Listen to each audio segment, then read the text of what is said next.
Descripción topológica sobre morfismos de variedades algebraicas. Muy bien. Muchas gracias. Gracias a los organizadores por la invitación. Gracias a ustedes por estar aquí. Entonces, miren, yo quiero hablar de un teorema que se me hace muy importante para la matemática, para la geometría algebraica en especial. Se llama el teorema de descomposición. Y el teorema de descomposición así más básico es el tiene uno los enteros y entonces los números primos, y el teorema que nos dice que todo número se factoriza como producto de primos. Entonces, cuando tenemos otra situación diferente de los enteros y queremos encontrar cuáles son las piezas básicas con las cuales se construyen objetos más complicados, pues es un gran teorema. Entonces, es un gran teorema. Ahora, el tema lo que quiere uno comprender es cómo se ensamblan las aplicaciones entre variedades algebraicas. Ese es el tema. Y la curiosidad es conocer cuál es el ambiente, como quien diga, quiénes son los enteros, cuál es el ambiente y luego cuáles son los primos. Entonces, en ese sentido hay como varios. Ahora, por supuesto, como el tema tiene su nivel de complicación, yo lo único que voy a poder hacer es hacerles una invitación para que lo empiecen a conocer y luego a través vayan pasando ustedes, en el tiempo vaya pasando, vayan ustedes acercándose poco a poco y vayan familiarizándose, porque son los conceptos pueden ser sofisticados, ¿no? Pero o sea, los objetos que queremos entender es el siguiente. X va a ser una variedad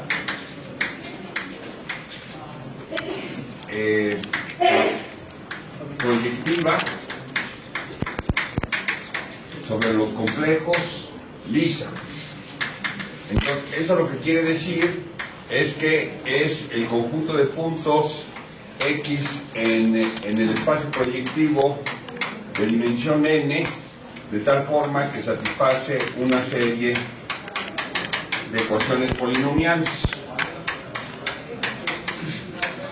Entonces tengo mi espacio proyectivo complejo, ahí tengo el CPN y tengo pues varias ecuaciones, y entonces me definen una variedad.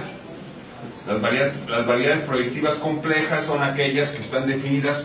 El espacio proyectivo es el Cn unión un plano al infinito. Es una manera de poner en el infinito y compactificar el espacio de Cn, y Cn es R a la 2n. Y en cierto sentido estas variedades son espacios topológicos que podemos cubrir por cartas coordenadas a una cierta CR, y entonces es variedad, son como varias variables, pero variables curvas, no variables lineales. Entonces una variedad es un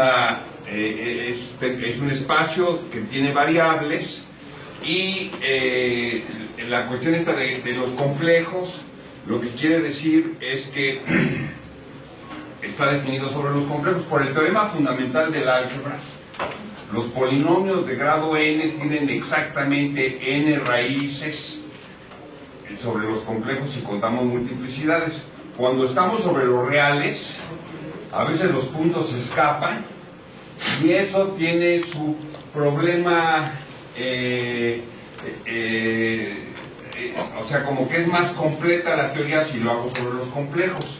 Ahora, en el caso, ahora, si yo tengo X y luego tengo Y, F, entonces F es una aplicación algebraica.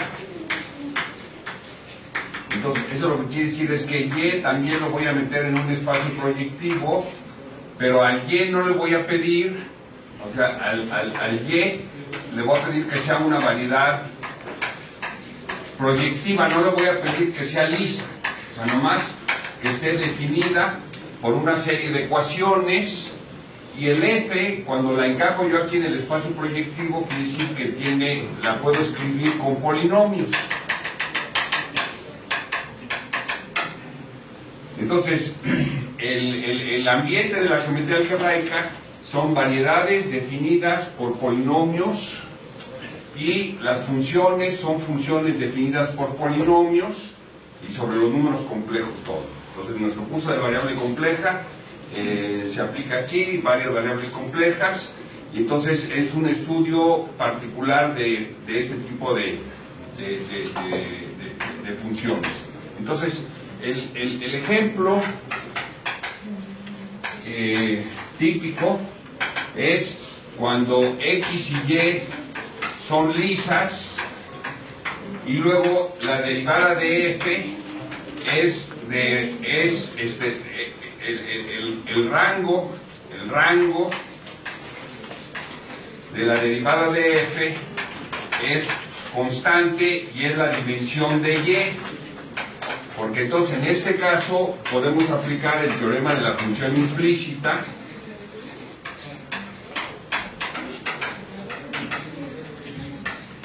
que nos dice que la imagen es la siguiente.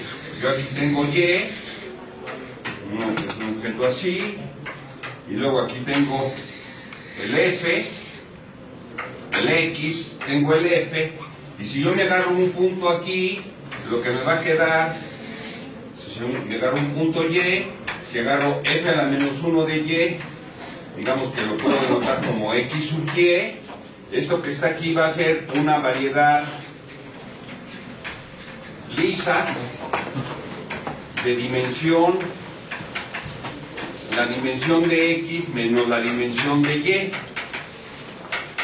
Y no nomás eso, sino que si yo me agarro un punto Y' cercano al Y, la fibra sobre Y', entonces la fibra sobre Y y la fibra sobre Y'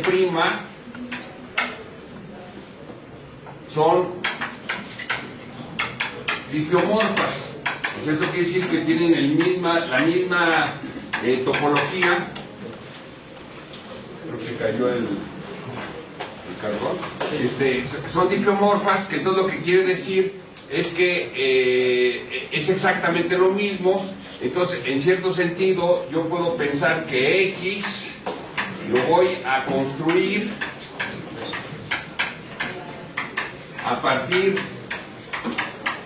de Y y de X y de la fibra, la podemos llamar F. Como todas van a ser difiomorfas, entonces digamos llamamos la fibra F, y entonces yo tengo mi espacio X, lo estoy formando sobre Y. O sea, se pone uno en la imagen y dice uno, a ver, ¿qué es lo que me están aventando? Y entonces viene la fibra, y luego me voy a otro punto y de otra fibra y luego uno lo mismo. Entonces, de lo que se trata es cómo construyo yo X a partir de Y. Entonces, el caso más sencillo, o sea, el ejemplo todavía más sencillo que este, es cuando X es igual a Y por F, y la F es nada más la proyección al primer factor. Entonces, en ese caso, yo tengo que X es exactamente Y por F. Ahora, hay un teorema de topología algebraica que se llama la fórmula de Punnett, que entonces nos dice que la cohomología de X...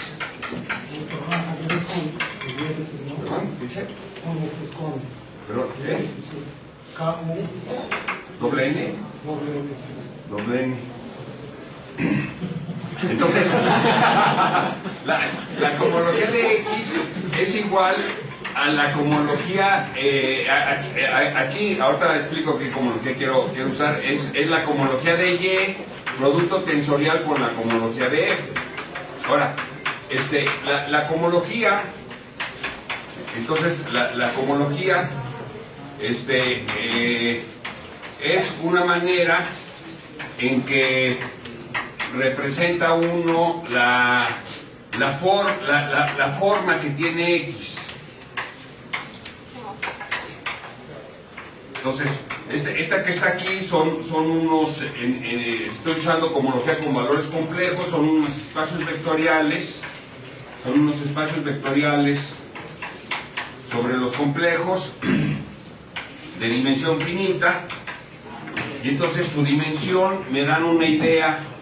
Por ejemplo, en el caso de una superficie de Riemann, que es la que podemos dibujar en el caso de dimensión 1, entonces el H0 es 1 porque es conexo, el H0, el H1, si es una dona con G asas, tiene dimensión 2G, y el H2 tiene dimensión 1, y entonces nos queda ese que está aquí. Entonces es una manera en la que podemos imaginarnos, es como una sombra que nos indica cuál es la naturaleza del espacio X con este cálculo de los grupos de cohomología.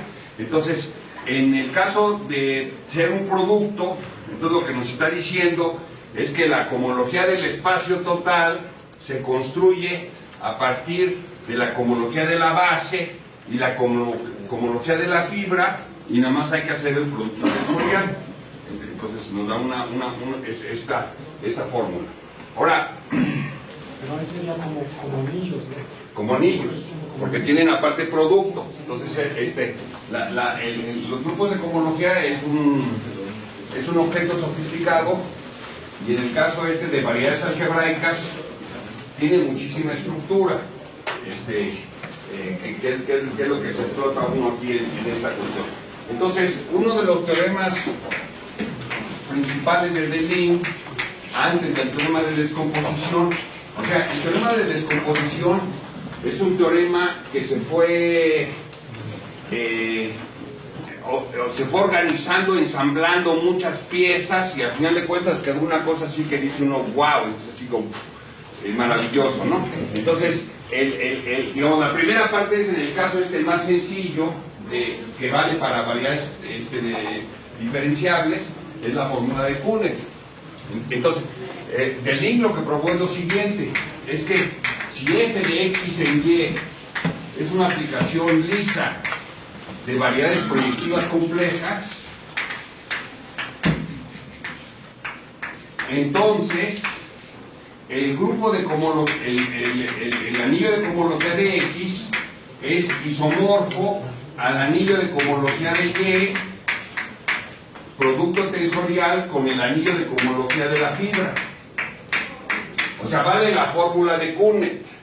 Ahora, esto es muy sorprendente porque el ejemplo real tiene la esfera S3, y tenemos una aplicación que va en S1 que se llama el mapeo de Hopf.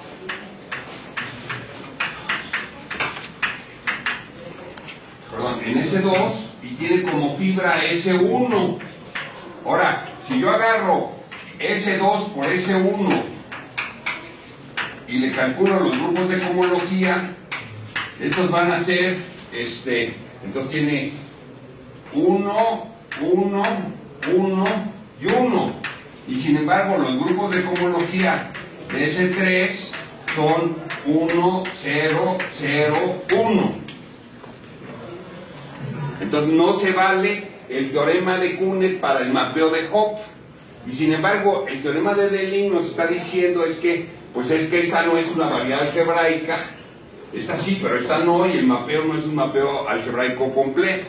En cambio, y nos está diciendo, y sin embargo, en este otro caso, se vale el teorema.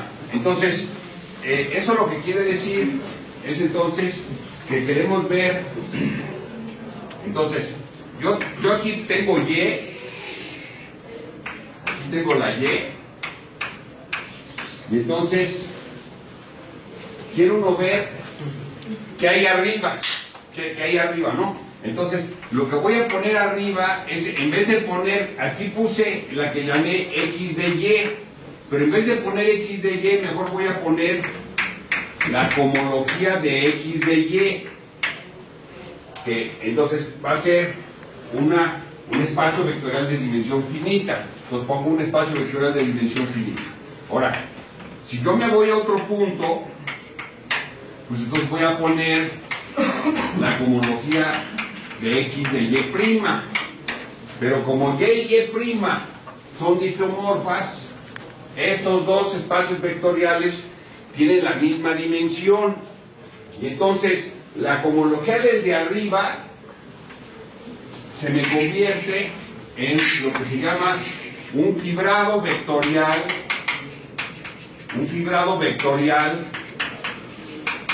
sobre y.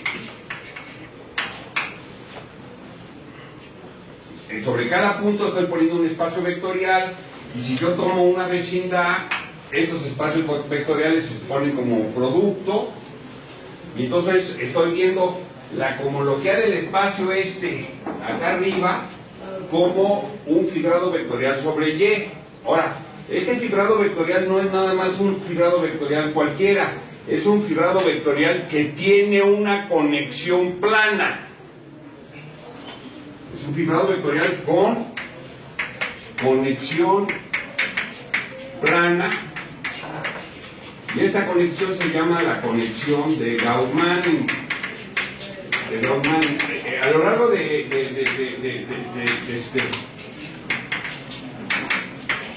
distintas ponencias que se van a dar en estas sesiones, van a estar, por ejemplo, Isidro va a estar hablando de la conexión de Gauss-Manning, y también otras gentes van a estar hablando del mismo teorema de descomposición. Así que si se mantienen aquí, al final de cuentas la integral puede ser que sea positiva.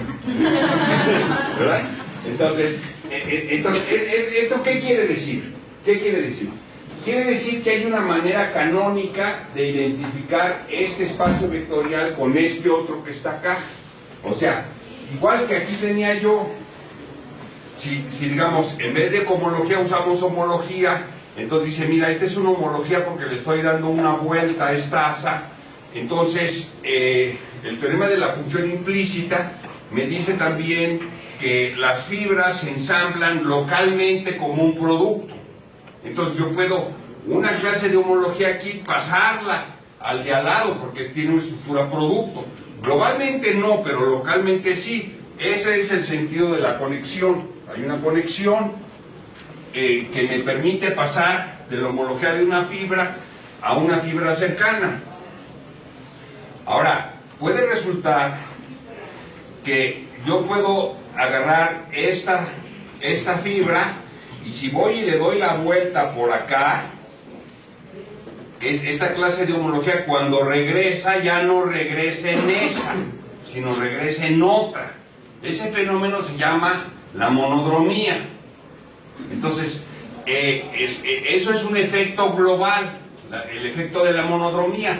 Entonces, la conexión esta, lo que me va a dar, por el hecho de ser plana, es que voy a tener una aplicación que va del grupo fundamental de Y en los endomorfismos, como diría Isidro, de álgebras, ¿verdad?, de la cohomología de la fibra. Aquí estoy agarrándome un punto base. Entonces, si yo voy y le doy la vuelta, entonces me va a generar un automorfismo aquí de la fibra, y entonces esta que está aquí, ρ, es la representación de monodromía. Entonces, esta representación de monodromía es la que me da una idea de cómo se está torciendo la cohomología cuando yo doy la vuelta alrededor de distintos ciclos aquí en la base.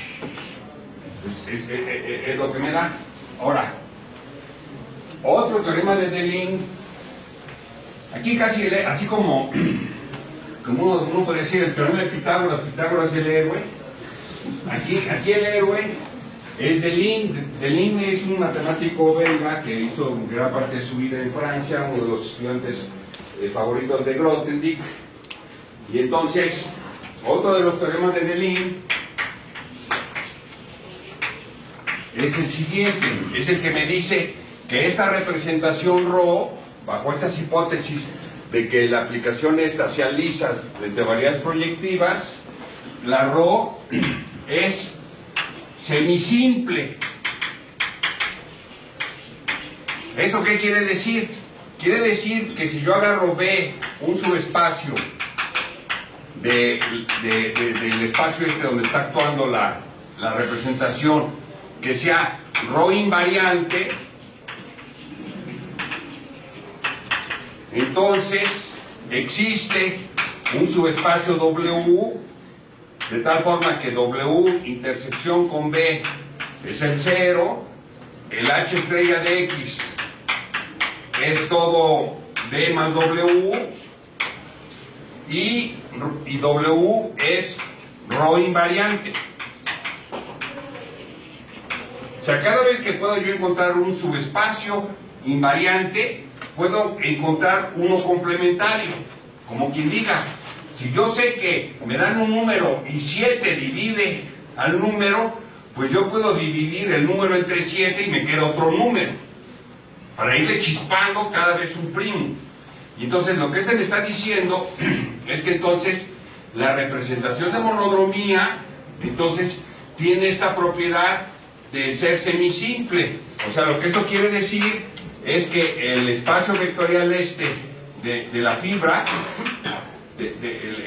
la comunidad esta de XY, se va a escribir como la suma directa de ciertos B lambdas que son invariantes por la representación de monodromía y son simples en el sentido que cualquier espacio vectorial de dimensión, cualquier subespacio vectorial de B lambda que sea invariante bajo la representación es 0 o B lambda.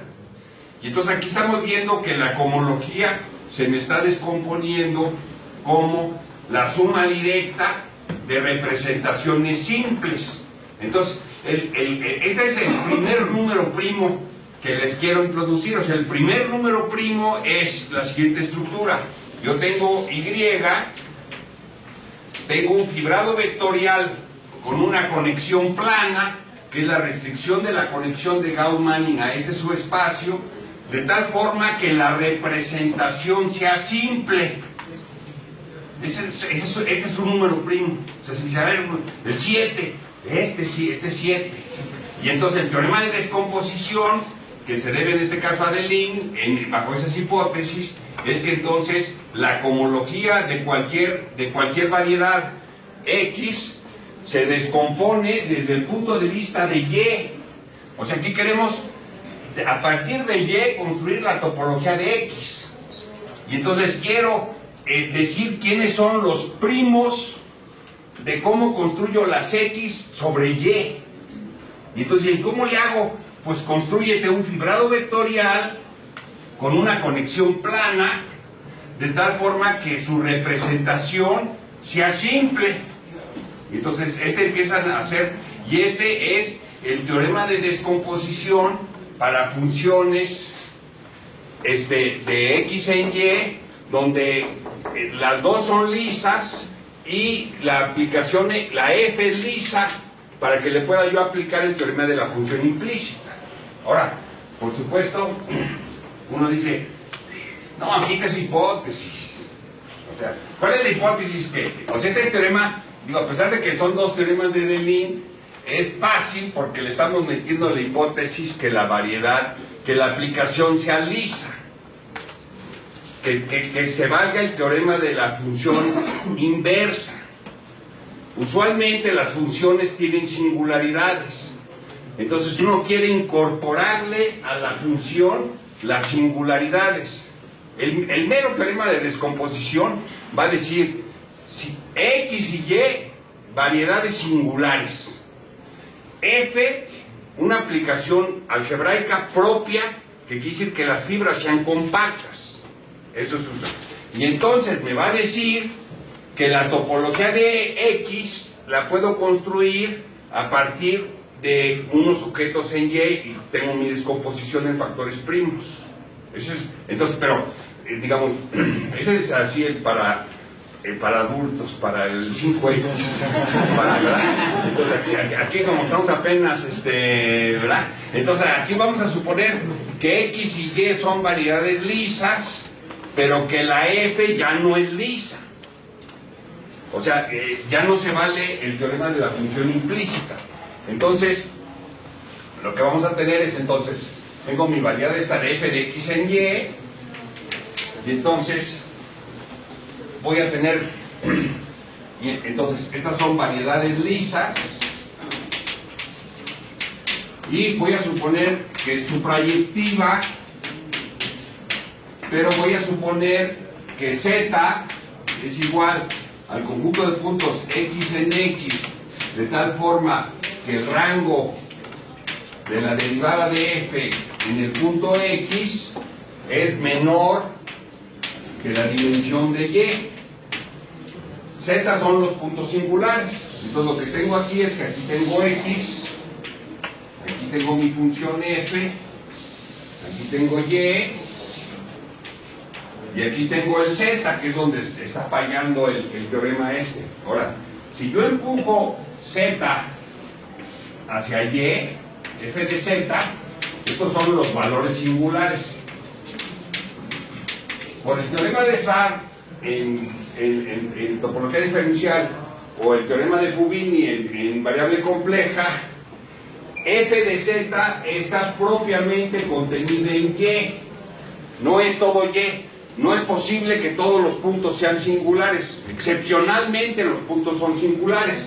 Entonces, si yo quito Y menos Z, Y menos F de Z, y luego aquí pongo X menos F a la menos 1 de F de Z, entonces tengo una aplicación en donde sí vale el teorema de la función implícita, porque justamente le quité todos los valores singulares y todas las fibras que tienen fibras singulares, las quito. Entonces lo que me queda, pues es una fibración localmente trivial por el teorema de la función implícita. Entonces aquí lo que me va a quedar ahora, hago lo mismo, nomás que ahora no la tengo sobre Y, la tengo sobre Y menos F de Z. Entonces aquí tengo un fibrado vectorial sobre Y menos F de Z que tiene una conexión plana, y tengo mi representación ahora que va de Y menos F de Z en el punto ese que estoy calculando, mi representación de monodromía. Ahora, yo quisiera dos cosas, como que dice uno,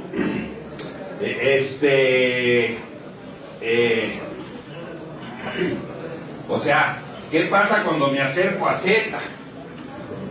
Quisiera yo comprender qué pasa cuando me acerco a Z. Entonces, lo que yo quisiera es que el fibrado vectorial sobre Y menos F de Z se extienda a algún tipo de objeto sobre Y, y que la conexión se extienda a algún tipo de objeto sobre de Y. Y lo que quisiera es que además ese objeto, como yo me puedo fijar en la representación en la parte lisa, que la parte lisa sea semisimple para que lo pueda yo descomponer en sus componentes simples, y que cada una de estas partes simples se extienda sobre Z, y que esos sean mis números primos. O sea, ¿quiénes van a ser los números primos? Dices, mira, si tienes singularidades, entonces, pues tu conexión plana ya no vive sobre Y, vive sobre Y menos F de Z. Pero dice uno, bueno, pero tengo mi representación sobre Y menos Z, Y menos F de Z. Yo tengo mi representación, sí. Entonces dice uno, bueno, que esa la pudiera yo descomponer, como tenía yo por acá, y que entonces diga uno, entonces, la cohomología de X sobre Y se descomponga como la suma directa de unos B lambdas, donde estos que están aquí sean ρ invariantes pero la representación ya nomás está definida sobre y menos f de z, que sean ρ invariantes, y luego quisiera yo que alguien me dijera que el fibrado a la hora que lo pongo así, un B lambda, que es un fibrado sobre y menos f de z, se extiende de manera canónica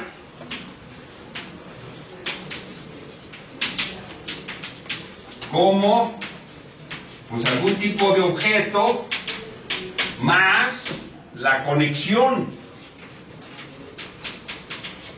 Y entonces esto que está aquí es, efectivamente existe este concepto, pero esto se convierte en lo que se llama un D-módulo.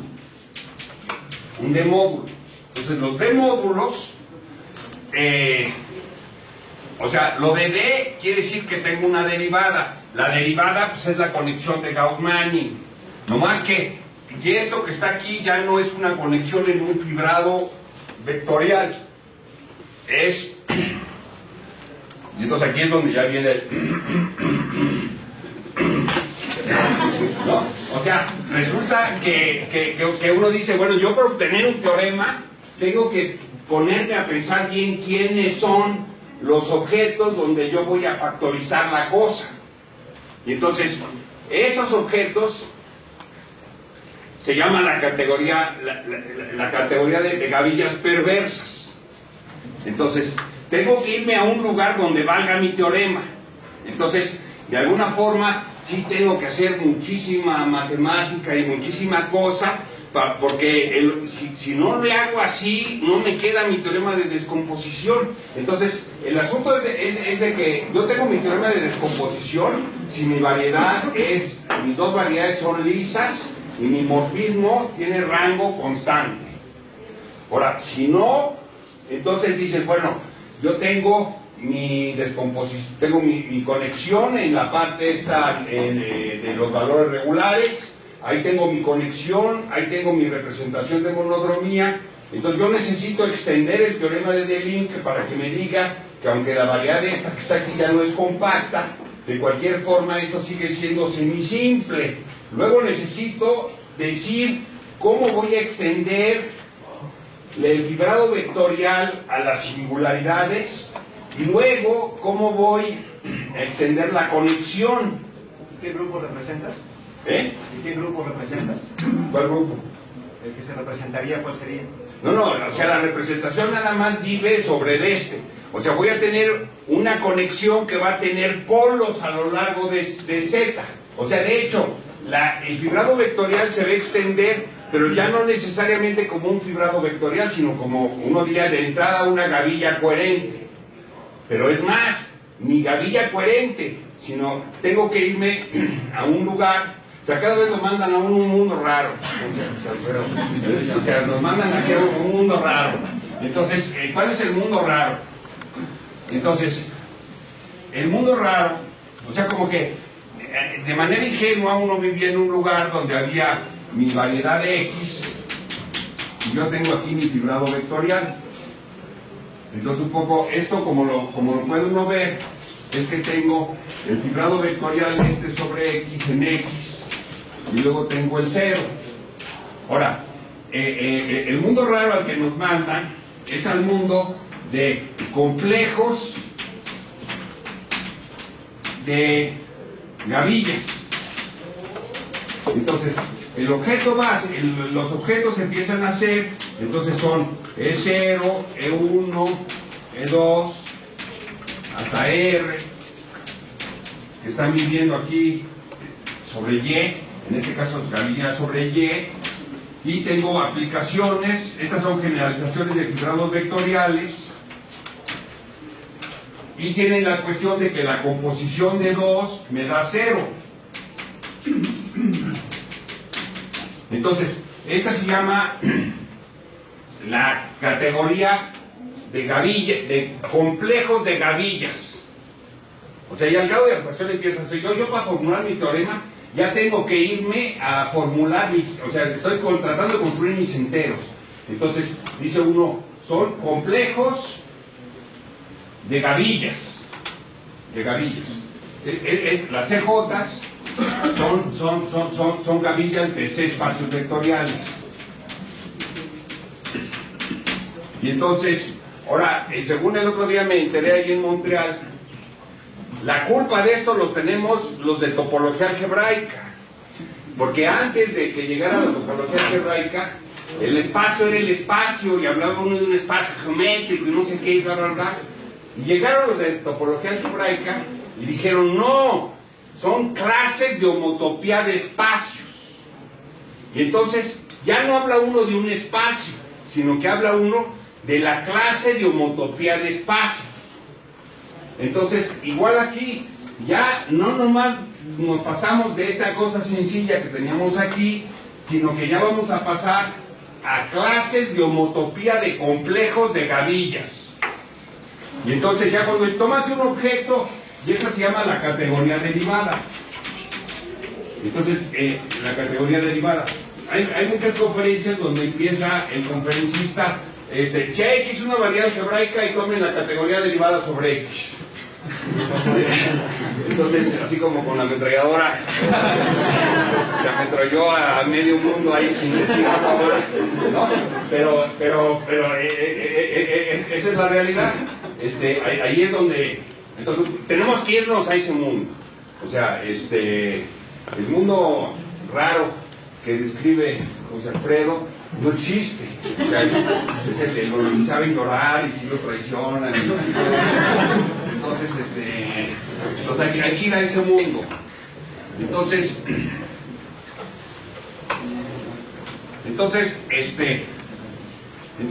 si yo tengo Y, entonces tengo que construirle la que se llama la categoría derivada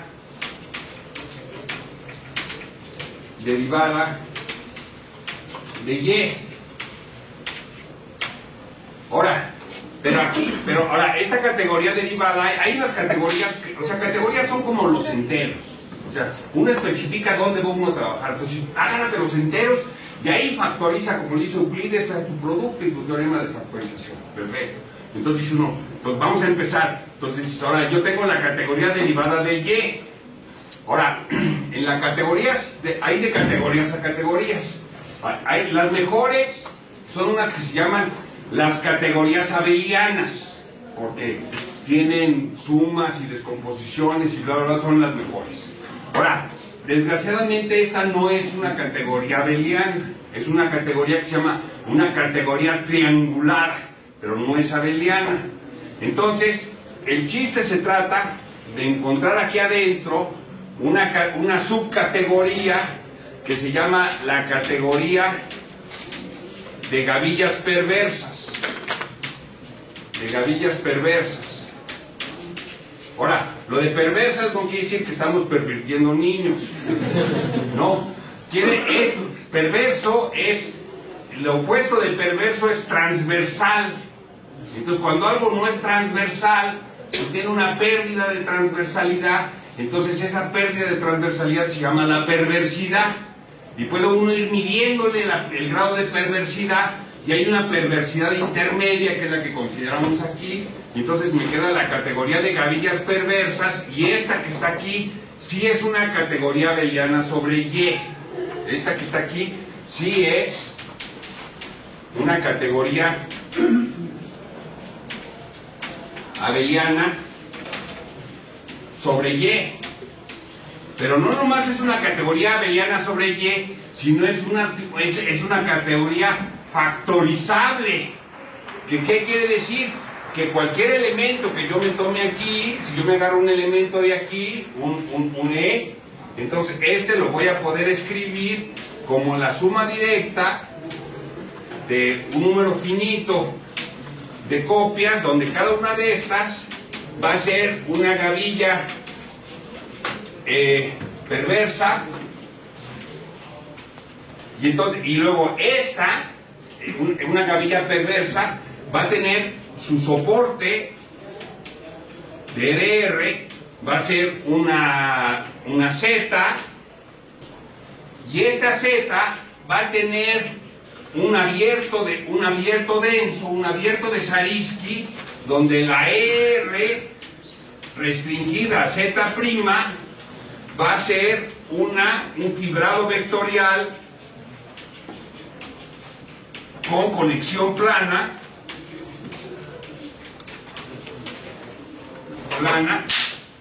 con monodromía simple. Entonces quiere decir que los objetos que yo andaba diciendo, ay, ojalá existieran, ¿no? ¿Me entiendes? O sea, ¿qué es lo que quiero? Quiero unos objetos que sean extensiones de conexiones planas con monodromía simple al conjunto singular. Y entonces, por otro lado, estamos construyendo la categoría esta de gavillas perversas que me resuelven el problema. Entonces, la categoría de gavillas perversas es una categoría que se define usando métodos de álgebra homológica, pero a final de cuentas es la solución del problema que estábamos buscando.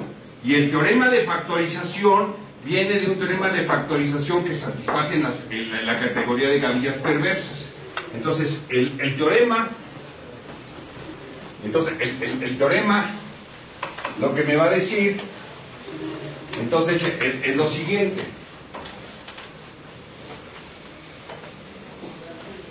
Entonces, el teorema de descomposición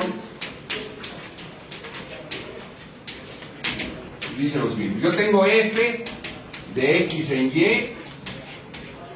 X es una variedad proyectiva lisa, y es una variedad proyectiva, no le pongo lisa, y f es un morfismo algebraico, o sea, lo puedo expresar como polinomios, un morfismo algebraico. Entonces,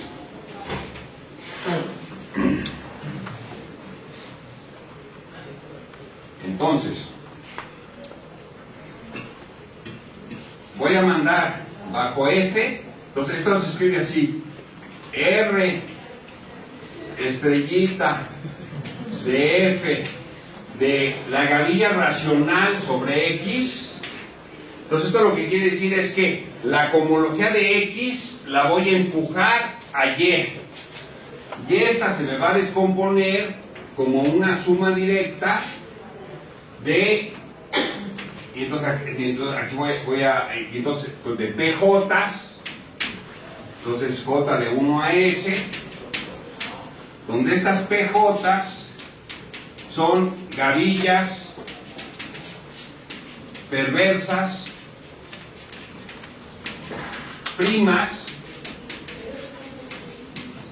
y entonces la cohomología de X la voy a poder escribir como la suma directa de las cohomologías sobre Y de las gavillas estas que están aquí. Este es mi teorema de descomposición. Mi teorema de descomposición es que yo voy a poder descomponer la cohomología de X en piezas, y cada una de las piezas van a corresponder a la cohomología de las gavillas perversas.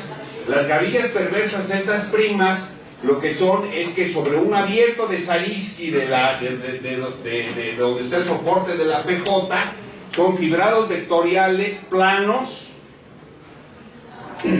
y la representación de monodromía es prima, es irreducible, es una representación irreducible. Entonces, entonces lo que me está diciendo, pues lo que me está diciendo entonces un poco es lo siguiente. Entonces, por ejemplo, en el caso de que entonces yo tengo una Y y aquí tengo una X y tengo nada más un puro punto singular, y es 0 el único punto singular. O sea, este es como quien diga el eje de Z. Entonces quiere decir que afuera es liso y solamente sobre una fibra se está haciendo singular. Entonces,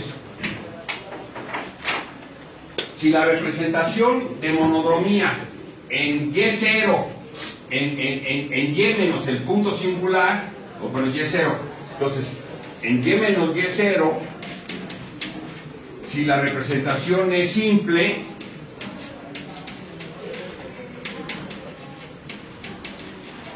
entonces eso quiere decir que tengo en el complemento del punto un fibrado vectorial con una conexión plana y se va a extender al punto singular, que eso lo que quiere decir es cuáles son los ciclos de homología que están viviendo en la fibra singular. Ahora, hay algunos que se van a morir aquí en los puntos singulares. Entonces, me está diciendo cómo la extensión de la conexión al punto me dice cómo y quiénes son los que se mueren. Ahora, no me lo va a decir nada más con una gavilla, sino me dice con un complejo de gavillas, porque la gavilla esta perversa no es realmente una gavilla, es un complejo de gavillas. Entonces, y luego aparte me dice, entonces este que está aquí, yo tendría sobre Y menos Y0, tengo una conexión plana, y esta se va a extender, y luego más unas partes que solamente tienen soporte sobre Y. Entonces yo para construir la topología de X, entonces necesito calcular la cohomología de este, que me está dando una idea cómo el fibrado vectorial está haciéndose así, y luego lo que tengo que pagar por ponerle el punto singular, más una basurita adicional que solamente tiene que ver con el punto singular. Y entonces me está dando un teorema maravilloso. Entonces, como les digo, tienen que buscar en las referencias, ponen en Google el teorema de descomposición para mapeos algebraicos y pónganse a trabajar un par de años.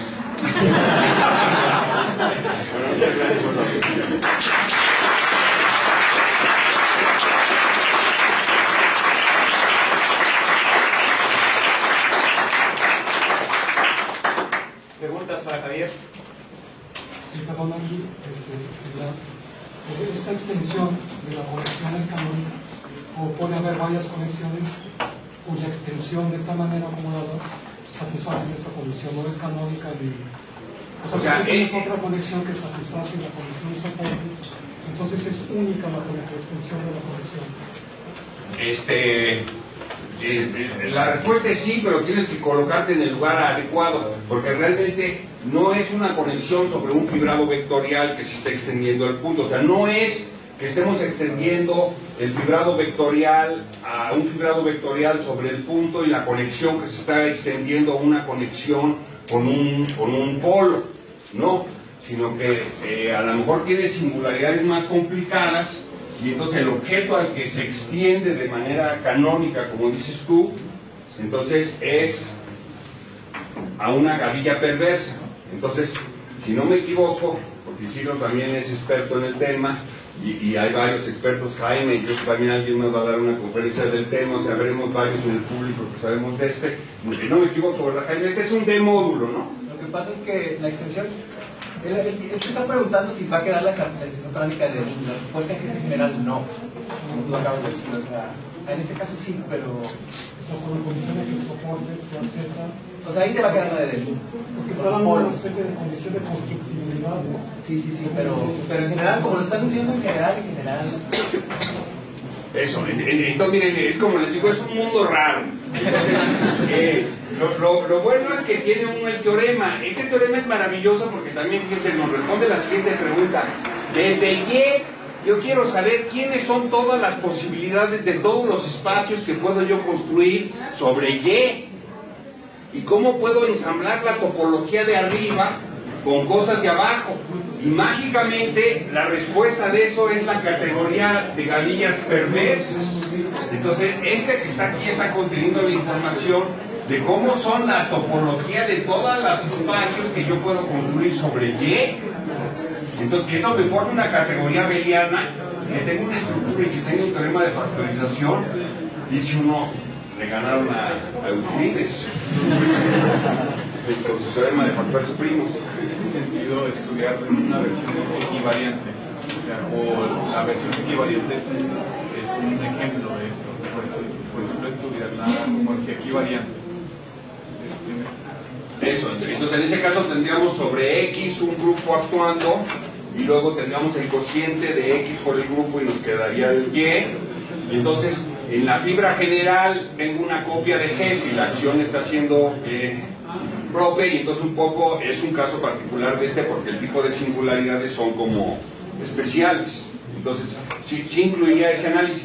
Ahora, si el grupo no es un grupo compacto y ya te metes a teoría de invariantes, ya no funcionaría también porque hay que quitar y hay que no sé qué. Pero en principio el teorema en general pide que la X no sea lisa, X puede tener singularidades, nada más que para ahí ya la cohomología de los topólogos algebraicos ya no sirve, sino que la que sirve es una que se llama cohomología de intersección.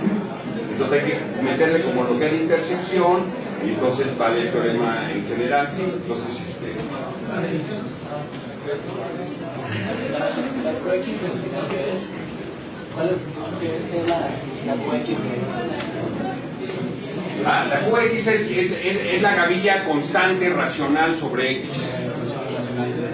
O sea, aquí tengo X y tengo X por Q. Igual que al principio lo que tenía es X por C. Estoy calculando con cocientes racionales. ¿Números racionales o funciones racionales?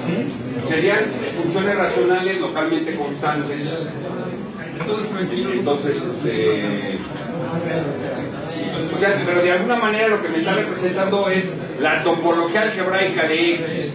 Yo puedo calcular la topología algebraica de X e Y. Y el conjunto de todas las posibilidades es la categoría abeliana de gavillas perversas. Es así como, wow. Bueno, muchas gracias.